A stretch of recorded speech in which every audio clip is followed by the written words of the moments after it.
Thank you. Senator Cruz. Thank you, Madam Chair. I'm going to direct my questions to Mr. Bedoya. Mr. Bedoya, the Biden administration has nominated a number of extreme nominees, radicals who've advocated for abolishing the police, two of the senior officials currently at the Justice Department, a banking regulator who trained in the Soviet Union and advocates nationalizing the banks and wants to bankrupt thousands of businesses across America. And unfortunately, Mr. Bedoya, as I look at your record, you fall firmly in that line. I see the record of someone who has been a left-wing activist, a provocateur, a bomb thrower, and an extremist. So I want to take a minute to explore your views. You know, I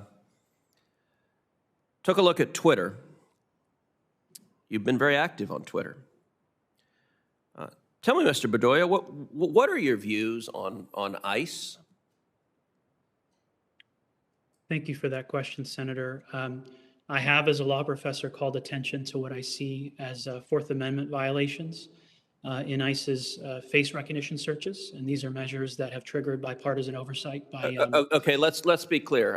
I'm not talking about the things you say when you're wearing a suit and tie, talking about Fourth Amendment violations. I'm talking about what you angrily tweet out to the world. I refer you to a tweet from February 26, 2021.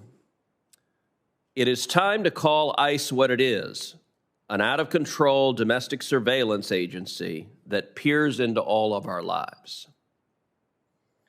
That's not just simply a comment about an abstract Fourth Amendment issue.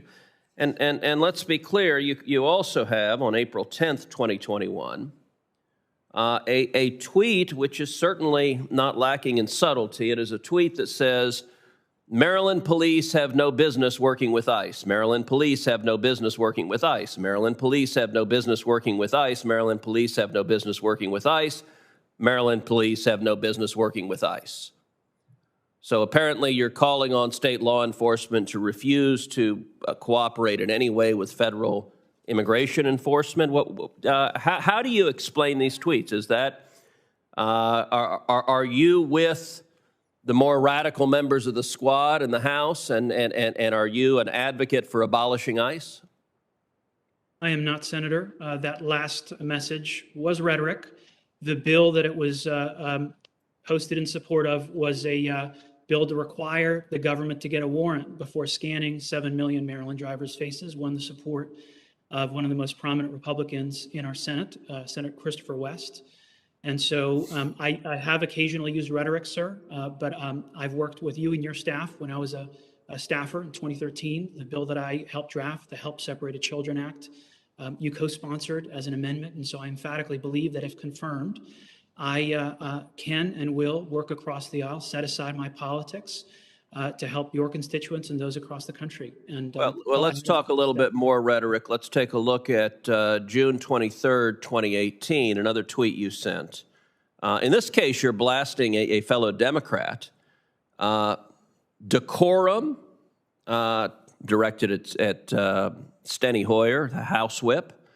Thousands of Latino kids still forcibly separated from their parents, some in cages, and you go on CNN to ask for decorum from members of the Hispanic caucus. You should apologize to those members and to the Latino community. So you're blasting not just ICE, not just federal law enforcement, but you're also blasting Democrats who are not sufficiently extreme to your liking when it comes to immigration. Is that right? Senator, I think family separation was a horror. The kids at the border looked like my cousins. And so you were really troubled by the kids in cages under President Trump? And as I was troubled with what happened to children in certain circumstances under the prior administration. Have you said one word about the kids in cages and the Joe Biden cages? The cages are bigger, they're more full. Have you said a word about it since it was a Democrat president putting kids in cages? Senator, respectfully, I believe I have, in certain circumstances, criticized immigration policy under the current administration. Have you said a word about the Biden cages, or is that rhetoric only directed at your political opponents? I can't say whether I've used the word cages, but I do believe I've been critical of Democrats and Republicans alike, and I believe Democrats and Republicans. You believe you've been critical of Democrats and Republicans alike. That's your sworn testimony today? Yes, and I believe the message you referred to with respect to Leader Hoyer speaks to that. All right, here's another one. You're retweeting Joyanne Reed, where she says we're learning daily the ugly consequences of having had a white supremacist administration. Do you embrace the practice of the far left of blasting their political opponents as white supremacists? And do you think that kind of rhetoric is suitable for what is supposed to be a independent agency enforcing the law?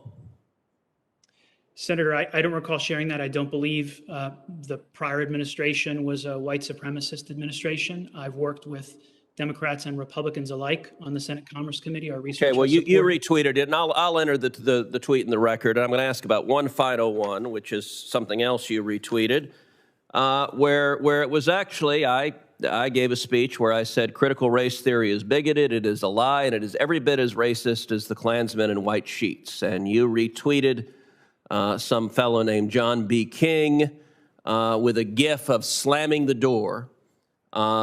I take it you disagree with the proposition that critical race theory is bigoted. So tell us your views on critical race theory.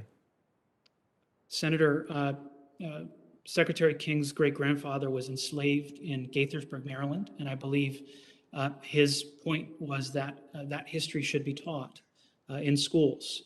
I don't recall that specific message, but I don't know if I have a top-line view. Do you agree with the propositions of critical race theory that America is fundamentally racist, that all white people are racist, that our institutions are irredeemably racist?